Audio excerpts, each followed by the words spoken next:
Hi, it's Bill Palmer here again. What I'm going to talk about now is left-hand dexterity. So left hand if you play right-handed, obviously if you play left-handed it would be your other hand, your opposing hand to that. So the left hand is obviously, that's responsible for playing various chord shapes. And obviously the more strength and technique that you have in that hand, obviously the easier it will be to go from chord to chord and to play harder types of chords. So basically, you may have seen the thing called the spider, which is basically a thing for left and right hand coordination that involves picking.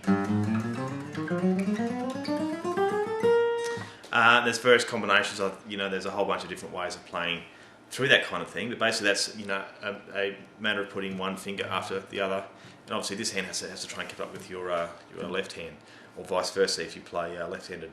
What we're going to have a look at is the same sort of idea, but more for chord voicings. Okay, so what I'm going to do, just to sort of run you through it, is we'll be playing this little shape here, and then I'll be sort of changing to this.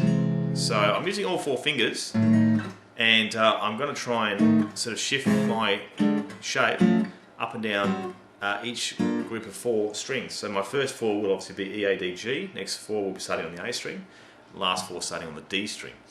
I'll just explain to you what I'm doing. So first finger fret 5, finger 2 fret 6 on the A string, finger 3 fret 7 on the D, finger 4 fret 8 on the G. So those are my four fingers that I'm placing down, and then with my right hand I could either strum through it. I was using a hybrid type technique, which is where I pick the bottom string and use my fingers for the other three strings. And then what I want to do is try and switch that shape pretty much to the opposite of what it is. So instead of being 1, 2, 3, 4, I then go 4, 3, 2, 1. 4 being on the lower string, 1 being on the highest of the four.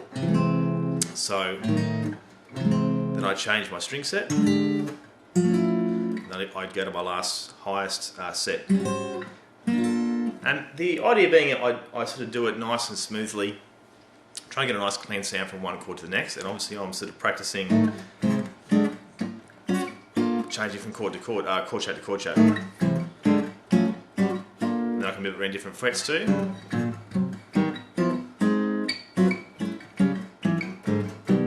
And it can actually be quite challenging if you haven't done it for a while, but you want to try and get a nice smooth sound.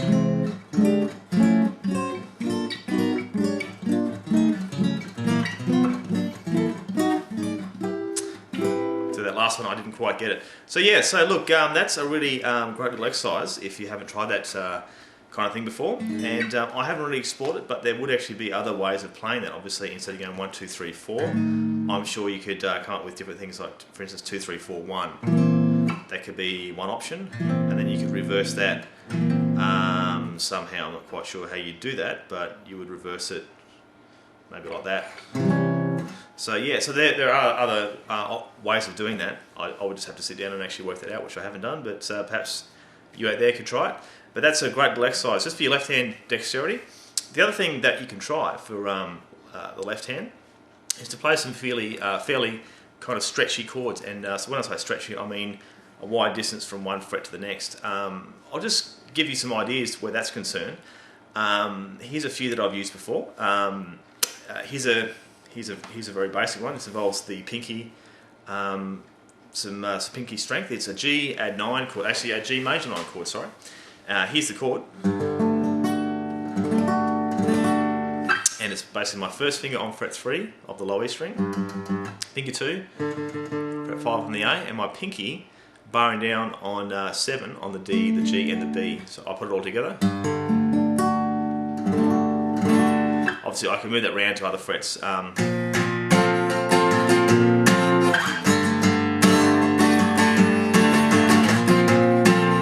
got quite a nice sound. You have to watch any buzz that you may get on those last three.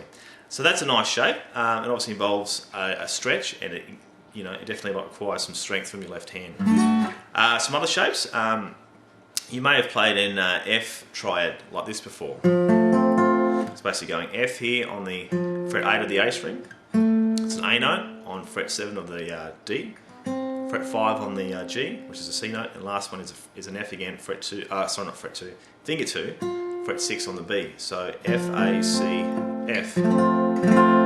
What I can do though is if I want to make that into an F major 7 chord, I drop that F note to an E.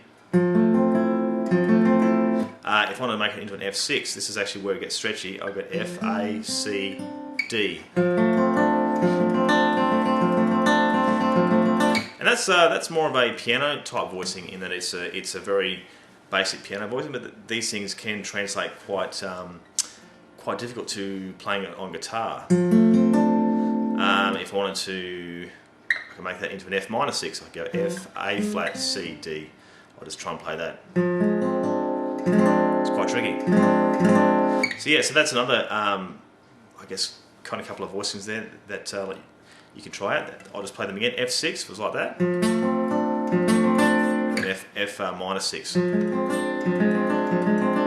little bit tricky those ones, and just needs it. You know, your hand has to kind of stretch out there because you're stretching from basically fret 8 back to fret 3. Okay.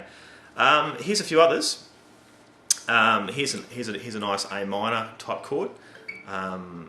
It's basically, yeah, it's like that. I'll play through it. So it's an A note on the low E string, fret 5, with your second finger. Finger 4 on an E note, fret 7 on the A.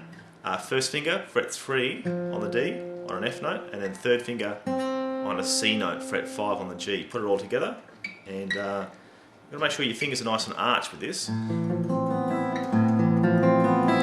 you can experiment by moving these two fingers around. That's the fourth finger and the first finger. So if I drop that one down, take that one up. Slightly different chord voicing. That's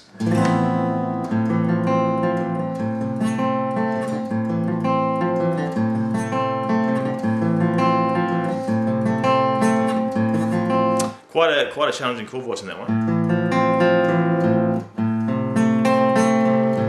Big stretch, and you know it's quite challenging to move those two fingers and get it nice and clean. So those are always good practices as well. A couple more. It's a nice D minor with a sharp 5, or you can think of it as B flat major 7, like so. First finger, fret 5 on the A. Finger 2, sorry, it's finger 3 actually. Fret 8 on the D string. And then my pinky again bowing down on the top 3 strings on fret 10. So I put it all together. Oh, a bit of buzz there. It's a little bit of buzz.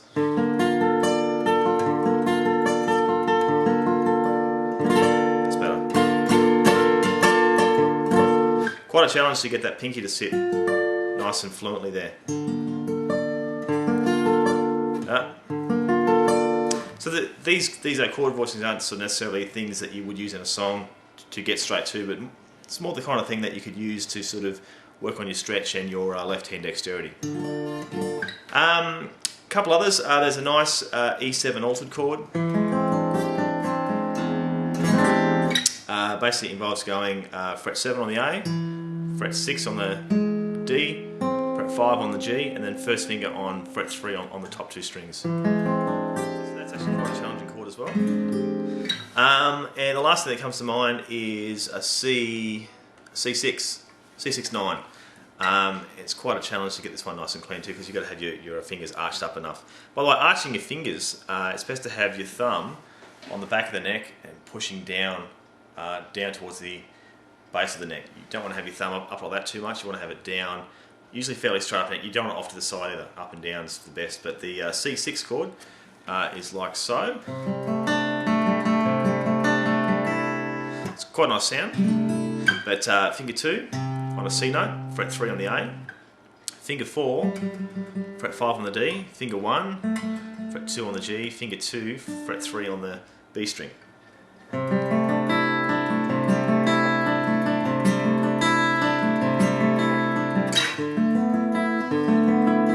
This one sounds like quite nice moving up, and obviously the further up that you get, the easier these becomes because the frets get closer together. The further down you are, obviously the further apart they are, and obviously if you played a baritone style guitar where you have a longer scale length, that would obviously be harder as well. But yeah, there's just some ideas for chord voicings, and you know, these things are always challenging, and it's definitely good for your left hand.